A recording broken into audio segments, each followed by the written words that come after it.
What's up, guys? J'espère que vous allez bien et bienvenue pour ce tout nouvel épisode du podcast MVP de Ligue de Garage. Le seul, l'unique, le podcast numéro 1 dédié spécifiquement aux athlètes récréatifs, a.k.a. les MVP de Ligue de Garage. J'espère que vous avez passé un bon week-end parce que ça sort le lundi. Puis si tu m'écoutes à un autre moment de la semaine, j'espère que tu as passé une belle journée. Tu vas passer une belle journée et une belle semaine. Sur ce, vous le savez, moi aussi, je suis un athlète récréatif. Je joue dans une ligue de garage. Pour ceux qui ne savent pas, je joue dans une ligue de garage de basket au moment d'enregistrer ce podcast-là. Peut-être que si tu l'écoutes plus tard, je vais toujours continuer à jouer au basket. C'est sûr, c'est mon sport numéro 1, mais ça se peut que je me mette à faire autre chose éventuellement aussi.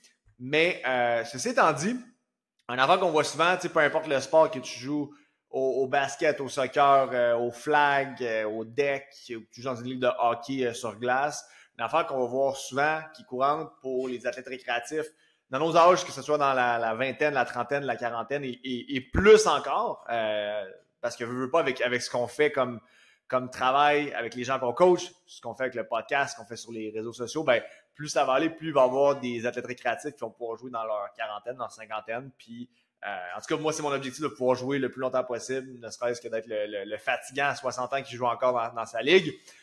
Donc, une affaire qu'on voit fréquemment d'un gars de nos âges et plus vieux, dépendamment comment tu t'identifies, c'est les blessures, c'est sûr. Puis on s'entend que quand tu viens qu'à te blesser, que ce soit dans ton sport ou à l'entraînement, idéalement, si tu te blesses à l'entraînement, c'est de te poser des questions parce que la règle numéro 1 quand vient le temps de t'entraîner pour te préparer à ton sport, c'est de ne pas te blesser à l'entraînement. Fait que déjà là, fais une remise en question de ce côté-là. Mais une affaire qu'on va voir souvent, c'est ça, il y a des gens qui vont se blesser dans leur ligue de garage, dans leur sport. Et on s'entend, il n'y a personne qui est à l'abri de ça. T'sais, on peut venir réduire notre risque de blessure. On ne peut pas les éliminer à 100% parce qu'il va toujours avoir une parcelle là-dedans qui est hors de notre contrôle. Moi, personnellement, en 2021, novembre 2021, je m'étais fait une entorse à la cheville de grade 2. Puis pas parce que je n'étais pas préparé, c'est juste que j'ai fait un changement de direction à pleine vitesse. Mon pied est arrivé sur la cheville de quelqu'un d'autre. Puis évidemment, c'est une surface inégale. Hein? On s'entend une cheville, tu piles dessus, c'est pas super plat, c'est pas super prévisible. Fait que ma cheville, elle a juste viré. C'est ça. Fait que grade 2, donc quand même été douloureux. Mais tout ça pour dire que tu as beau t'entraîner du mieux que tu peux, tu as beau avoir toutes les connaissances du monde puis faire les affaires à la perfection, tu as quand même un risque de blessure qui est là. Puis, c'est de savoir, en fait, une fois que tu es blessé, comment tu te revires de bord. Parce qu'on s'entend, les chances sont que si tu veux jouer longtemps, si tu joues longtemps, tu vas te blesser. C'est pas une question de si tu vas te blesser, c'est une question de quand ça va arriver. Comme je disais, peut-être que ça t'arrivera jamais, mais on s'entend, il y a pas plus de chances que tu vas te blesser au courant de ta carrière sportive d'adulte, ta carrière sportive récréative, que de chances que tu te blesses pas, juste parce que le sport est en ski, c'est très imprévisible, puis tout ça. Tu sais, des piliers sur un pied de quelqu'un, atterrir sur un pied de quelqu'un qui se plante dans tes jambes, des choses comme ça. Tu n'as pas de contrôle là-dessus. Fait que c'est de savoir, une fois que ça arrive, qu'est-ce que tu fais? Puis aujourd'hui, le but du podcast, c'est de te montrer le meilleur système à mettre en place une fois que tu as ta blessure. Dans le fond, une fois que tu es blessé, comment tu peux t'entraîner? Comment tu ajustes ton training une fois que tu es déjà blessé et qu'il est trop tard? Tu peux plus faire de prévention. Crime, tu as mal là, tu as un problème à gérer. Évidemment, tu veux travailler dessus, mais tu veux aussi travailler autour. Donc, le meilleur système pour t'entraîner malgré ta blessure, puis en fait, t'entraîner autour et dessus, la première des choses que tu veux faire, si c'est pas déjà fait, va voir un professionnel comme un physio, par exemple, pour être sûr de ce que tu as. Fait que ça va vraiment avoir un diagnostic carrément de OK, c'est quoi ma blessure en tant que telle, puis lui va être en mesure de te donner oui, des indications, mais surtout des contre-indications, tu sais, un peu un frame dans le temps de qu'est-ce que tu peux faire puis qu'est-ce que tu peux pas faire à différentes étapes du processus. C'est super important. Puis l'autre affaire aussi, c'est que moi, c'est ça que je me suis rendu compte quand je m'étais fait mon entorse à la cheville. C'est super important d'aller voir un physio, à moins que ce soit de quoi que tu sois déjà arrivé puis que tu sais exactement ce que tu as. Pour la simple et bonne raison que des fois, les autres vont fortement te suggérer d'aller faire des radios, en fait, vont faire une prescription pour une radiographie parce que certaines blessures, moi, dans mon cas, j'étais au niveau de au niveau de ma foulure, mon entorse, il aurait pu avoir une possibilité que j'ai une fracture aussi à travers ça. Finalement, tout était correct. C'est vraiment juste les tissus mous qui étaient atteints. Mais super important de ce côté-là pour t'assurer justement que tu n'as pas d'autres bris, on va dire ça, des dommages collatéraux, mettons, à la blessure principale. Parce que ça peut faire en sorte que justement la récupération est beaucoup plus longue pour finalement te rendre compte qu'il y avait autre chose. Fait que, étape numéro 1, va voir ton physio. Puis après ça, le système que je veux te montrer pour savoir comment bien t'entraîner autour puis sur ta blessure en tant que telle, c'est vraiment un peu un système par élimination. C'est de voir, OK, c'est quoi que je peux le faire? Qu'est-ce que je peux faire encore dans mon entraînement à un très haut niveau? Puis c'est juste d'aller en élimination, c'est des trucs que tu n'es pas capable de faire. Fait que la première des choses que tu veux regarder, c'est dans mon entraînement, je suis restreint à quelque part en tant que tel? Parce que ça se peut que dans ce que tu fais, je dis dans le gym, mais vous comprenez ce que je veux dire par là, ce que tu fais en termes de vraiment de préparation physique, que ce soit des sauts, des sprints, que ce soit de squatter pesant, que ce soit de faire de la muscu, c'est de voir est-ce que je suis restreint sur quoi que ce soit là-dedans. Fait que, pour les choses, c'est si tu vois déjà à base que tu es restreint sur rien et tu peux tout faire, crime, fais tout. OK? Après ça, l'étape à aller vers la suite, c'est de voir, OK, je suis capable de tout faire, mais il y a certaines choses qui me causent la douleur dans ce que je fais. Alright, c'est de voir cette douleur-là sur une échelle de 1 à 10 et de combien. Parce que si ta douleur, c'est un 4 sur 10 et moins, donc c'est ça, c'est un 4 sur 10 et moins, techniquement, tu peux t'entraîner dessus, puis c'est un stress qui est acceptable sur cette structure-là en tant que telle. Tu sais, ça a été étudié, fait qu'un 3-4 sur 10 de douleur, c'est acceptable, mais du moment que tu passes, du moment que tu hésites à savoir si tu es un 4 ou si tu es un 5, c'est trop. Okay? Fait que c'est de scale back là-dessus, tout simplement. Donc, je sais que les gens que je coach qui vont peut-être écouter le podcast déjà, je suis tannant là-dessus, mais c'est ça, la règle du 4 sur 10. Fait que si c'est sur 4 sur 10 et moins de douleur, d'inconfort, go for it, entraîne-toi de la même façon quand même, les mêmes mouvements. Maintenant, si la douleur dépasse ça, c'est de voir, OK, est-ce que je peux faire ça soit avec moins de charge, moins de vitesse, moins d'intensité, peu importe. Puis c'est de voir aussi, est-ce que de faire ce mouvement-là, cet exercice-là, avec moins de charge, moins de vitesse, moins d'intensité, est-ce que ça demeure payant? On s'entend, ça peut pas être aussi payant que l'affaire all-out, mais est-ce qu'il y a encore des bénéfices ou pas vraiment? Puis je vais te donner un exemple très simple là-dessus. Par exemple, ce que je suis capable de faire, OK, sprinter all-out, je suis pas capable de le faire en restant en bas de 4 sur 10 4 sur 10 et moins de douleur. OK, est-ce que je suis capable de sprinter, mettons, à intensité tempo run, un genre de 75, 80, mettons 70 à 80% de ma vitesse max? Oui, fair. Tu peux faire des tempo runs à la place. Fait que tu vas quand même entraîner ton pattern de sprint. Le pattern va être similaire. Tu vas chercher une belle stimulation au niveau de ce qui est ton lower body, ta réactivité. Ce ne sera pas all out, mais tu vas avoir des bénéfices quand même. Maintenant, si tu es supposé faire des sprints, mais l'intensité max que tu peux faire, c'est un petit jog léger. Tu pourrais faire le jog léger, mais reste que tu n'entraîneras plus pas toutes les mêmes qualités. Donc, tu peux le faire, mais peut-être ce serait bénéfique de faire autre chose, par exemple. Un peu le même principe sur des sauts, c'est de voir est-ce que je suis capable de sauter à une bonne intensité quand même ou pas. C'est de voir au côté muscu, si on prend l'exemple d'un squat, est-ce que je suis capable de squatter lourd quand même? Si la réponse c'est non, sans la douleur, OK, je suis capable de faire peut-être des reps un petit peu plus hautes, des tempos un petit peu plus lents, avec une charge plus légère. Si la réponse est oui, OK, fais ça. Mais si, mettons, tu te ramasses que tout ce que tu es capable de faire, par exemple, c'est OK, je suis capable de squatter body weight, mais sans plus, parce que sinon c'est trop douleur. OK, tu peux faire de la mobilité puis travailler le pattern, pas de poids, mais reste que pour travailler ta force en tant que tel, tu vas vouloir faire autre chose. C'est juste de voir la qualité que je vais entraîner. Je suis capable d'entraîner avec le même mouvement sans douleur ou pas. Puis si c'est pas le cas, c'est de trouver d'autres mouvements, c'est de trouver d'autres exercices qui vont te permettre de travailler cette même qualité-là, mais en respectant le threshold de douleur. Maintenant, une affaire que moi je trouve vraiment intéressant, c'est que si justement, on va prendre l'exemple d'une blessure au bas du corps, si justement, au niveau du bas de ton corps, ton côté qui est blessé, tu n'es pas capable de rien faire dessus, la stratégie que je te propose là, c'est super contre-intuitif, mais c'est de venir entraîner uniquement ton côté qui est sain. OK? Donc, tu vas, si ta jambe droite est blessée, c'est de faire juste entraîner ton côté gauche en tant que tel. Puis là, j'en vois certains de nous autres venir, ouais, mais ça ne va pas créer des débalancements.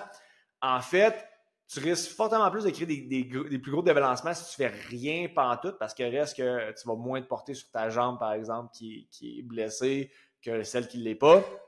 Tu risques de créer des plus gros débalancements en faisant ça qu'en continuant à entraîner ta jambe qui est saine. Pourquoi? Ben, on s'entend. Ta jambe qui est saine se fait entraîner, donc elle va avoir des gains. Mais il y a aussi un phénomène qui s'appelle, là, c'est de mémoire, mais le cross-education. Donc, autrement dit, quand tu entraînes un côté et tu n'entraînes pas l'autre côté que tu n'entraînes pas va quand même aller chercher des bénéfices de par, justement, par exemple, le contrôle du système nerveux qui voit que, comme, OK, j'entraîne une jambe, j'ai besoin d'aller chercher certaines de ces adaptations-là de l'autre côté. Tu n'auras pas les mêmes adaptations parce qu'évidemment, tu n'as pas le même stress sur les tissus, par exemple, mais reste que tu vas chercher certaines des adaptations, puis c'est prouvé, by the way, là, ça a été étudié, c'est prouvé que tu vas perdre moins de masse musculaire, tu vas perdre moins de force en bout de ligne, donc tu vas quand même revenir avec un bon niveau de force, une bonne base au niveau de ta masse musculaire, dépendamment, évidemment, du temps que tu as pris off sur ce côté-là, sur cette blessure-là. Puis l'autre affaire aussi, c'est que des fois, il y a des gens qui vont se restreindre à se dire, OK, ben, mettons, mon genou est blessé, fait que j'entraînerai pas pantoute cette jambe-là. Mais tu sais, il y a peut-être des choses que tu peux faire encore au niveau de ta hanche. Fait que tout ce qui est extension de la hanche, sans nécessairement te tenir sur tes pieds, faire du back extension, des trucs de même, peut-être que tu es capable de le faire. Même chose, mettons, tu es peut-être capable d'entraîner au niveau des mollets, tout ce qui est au niveau du mouvement de la cheville, tu peux peut-être faire ça. Fait que c'est de regarder autour de la blessure, il y a tout de quoi que je peux entraîner. Puis si vraiment, il n'y a rien pantoute que tu peux faire du côté de ta jambe, tu sais, prends l'exemple que si tu étais dans un plâtre, par exemple, ben OK, ben bouge ta jambe autant que tu peux. Puis là, je suis pas en train de dire de faire le focus dans le sens, si exemple, tu as ta jambe dans le plâtre jusqu'au milieu de la cuisse, ben OK, ben bouge ta hanche. Je suis pas en train de dire sans de faire des exercices, mais juste dans ta journée, essaie de la bouger autant que possible. Juste ça va faire que tu vas garder un certain niveau d'activité dans ta jambe, certaines circulations au niveau de la jambe aussi qui va te permettre de minimiser justement le désentraînement que tu vas avoir, puis favoriser justement aussi ta récupération parce que justement il y a plus de sang qui circule, ça drive plus de nutriments au niveau de tes tissus, ça va être vraiment bénéfique de ce côté-là. Puis si, mettons, tu peux pas pantoute bouger là, ta jambe, exemple que tu aurais, je sais pas moi, tu aurais un plâtre là, du bout des orteils jusqu'à ta hanche, puis tu peux vraiment pas bouger, ben bouge le reste de ton corps le plus possible, puis bouge ce qu'il y a de proche le plus possible aussi. C'est de faire vraiment, c'est quoi que tu peux faire dans le fond? Regarde qu'est-ce que tu peux faire, puis fais ça. Même si c'est pas parfait, c'est pas grave. Tu sais, je sais que je le répète souvent, là, cette quote-là, mais une action imparfaite va toujours battre une inaction parfaite. Fait que fais de quoi, puis tu peux pas te tromper plus que ta blessure actuelle, on s'entend. Là. Fait que si je fais un peu un recap de ce système-là, qui selon moi est la meilleure façon de procéder pour t'entraîner quand tu es blessé. La première chose, c'est vraiment de regarder, est-ce que je suis capable de tout faire ce que je faisais déjà à la même intensité? Si c'est pas le cas, parfait. C'est quoi que je peux pas faire à la même intensité parce que ça m'occasionne trop de douleur? Fait que si tu spots ça, puis comme je dis que tu as des mouvements, des exercices qui te causent, puis évidemment une intensité qui te cause plus que 4 sur 10 de douleur, alright, est-ce que tu es capable de scale down le niveau d'intensité pour cet exercice-là, pour ce mouvement-là, mais qui va quand même te permettre de travailler des qualités qui sont similaires? Si c'est pas le cas, c'est de trouver une substitution. Tu sais, je parlais justement tantôt en muscu, par exemple, c'est que si il y a vraiment pas de mouvement que tu peux faire pareil, qui vont stimuler la même affaire, OK, ben tu peux-tu le faire à une jambe? Même affaire, si, par exemple, tu peux pas faire de saut à 2 pieds parce que tu es blessé à une cheville, alright, tu es capable de faire des sauts à une jambe, entraîne l'autre côté, tout simplement. Donc, une fois que tu as spoté ce qui te fait trop mal, que les substitutions sont pas super intéressantes, ben c'est de voir, OK, je peux-tu juste entraîner, ne serait-ce que en fait, je peux-tu trouver d'autres substitutions? Si c'est pas intéressant, je suis capable d'entraîner quand même juste l'autre côté? Puis la réponse est probablement oui. Puis pendant ce temps-là, ben est-ce que du côté qui est blessé, je suis capable de quand même entraîner un petit peu autour. Tu sais, c'est quoi les articulations qui sont proches que je peux quand même entraîner, puis faire ça. Puis si c'est vraiment pas possible, ben bouge un maximum, va chercher un maximum de mouvement. C'est vraiment le processus que j'utilise avec les gars que je coach quand il y a un petit bobo qui survient. Puis comme je disais tantôt, même les gars que je coach qui ont de quoi de super structuré, qui sont sharp en tout point, tous les aspects qui sont importants pour être athlétique puis bien récupéré, que ce soit au niveau de leur nutrition, leur sommeil, leur gestion du stress, l'agencement du training, même si tout ça est vraiment bien rodé et qu'il est appliqué à la perfection, il n'y a personne qui est à l'abri d'une bad luck, d'une blessure. Puis quand ça arrive rarement, mais quand ça arrive, c'est le processus qu'on utilise, ce genre de processus d'élimination-là, pour leur permettre de non seulement, oui, revenir au jeu plus vite, récupérer plus vite, mais aussi leur permettre, ça c'est super important, leur permettre de progresser pendant cette période-là, parce que on dirait que les gens sont dans le mindset que s'ils se blessent, ben, ils sont comme, ah ben là, je suis blessé, je peux pas progresser autant qu'avant. Non, c'est pas qu'est-ce que tu peux améliorer pendant ce temps-là, puis améliore cette chose-là. Tu sais, si tu fais une blessure au haut du corps, ben vois ça comme une opportunité peut-être pour travailler un peu plus ton lower body, travailler un petit peu plus ton corps, ces choses-là. Quand tu te blesses au niveau du bas du corps, ben encore une fois, essaie de voir, ben c'est peut-être plus de temps que tu peux passer à travailler tes faiblesses au niveau du haut du corps. C'est peut-être plus de temps que tu peux passer aussi à améliorer, par exemple, ta mobilité. Tu sais, regarde vraiment, plutôt que de voir qu'est-ce que je peux pas faire, regarde qu'est-ce que je peux faire à la place. Il faut tout le temps que tu regardes ça dans une vision qui est vraiment très proactive. C'est toujours une question de c'est quoi que je peux faire dans mon contexte actuel, avec l'équipement que j'ai, avec ce que j'ai à ma disposition, puis tu t'arranges pour faire, dans le fond, le meilleur des mondes avec ce que tu as à ta disposition. Le training à la base, c'est toujours ça. Blessure, pas blessure, c'est de prendre les cartes qui t'ont été données, puis c'est de les jouer du mieux qu'il peut. Puis des fois, les cartes qui te sont données, c'est une mauvaise génétique. Des fois, les cartes qui sont données, c'est une blessure. Prends ces cartes-là, joue-les au meilleur de ton habileté, puis après ça, ben, fais les résultats que tu peux avec ça, parce que tu peux quand même avoir des résultats malgré une blessure, malgré une mauvaise génétique. Il y a toujours moyen de faire des résultats. Puis pour moi, c'est super important. Les gens parlent de préparation physique, de training. Les gens parlent de prehab, de rehab. Puis la réalité, là, c'est que toutes ces affaires-là, c'est la même maudite affaire. C'est juste différents mots pour dire la même affaire. Toutes ces affaires-là, c'est de l'entraînement. Parce que l'entraînement, c'est le concept de prendre où ce que tu es là, puis de mettre en place des actions constantes pour t'amener à un autre niveau. Fait que, retiens ça. C'est de te prendre où ce que tu es en ce moment. Pas où ce que tu as commencé v'là 1 an, v'là 5 ans, v'là 10 ans. C'est de prendre où ce que tu es là en ce moment. Puis si là où ce que tu es en ce moment, c'est blessé, tu as une grosse blessure, c'est là que tu passes. C'est ça ton point de départ. Puis c'est d'aligner ton entraînement pour comment je fais pour partir de ce point de départ-là, puis d'améliorer ma situation. L'entraînement, c'est juste ça. L'entraînement, c'est d'améliorer ta situation actuelle. C'est de partir d'où ce que tu es là, puis de t'amener à un tout autre niveau. Donc, arrête de te voir comme une victime là-dedans. Arrête de regarder ça de comme, faut que je fasse ma rehab. Ma prehab, c'est du training. C'est juste que là, ton training, ton objectif principal, c'est de ramener, par exemple, tes deux côtés égales. C'est de revenir à un niveau de performance qui est acceptable pour pratiquer ton sport. OK?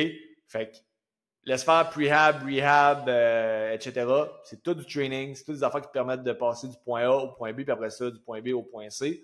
Puis, guess what? Ça se peut que, oui, tu étais parti du point A, tu t'es rendu au point F, puis là, ta blessure te ramène au point D. Ben, après ça, c'est ta job d'aller au point E, puis au point F, puis ainsi de suite. J'espère que je ne me suis pas mêlé dans mon alphabet, ça se pourrait.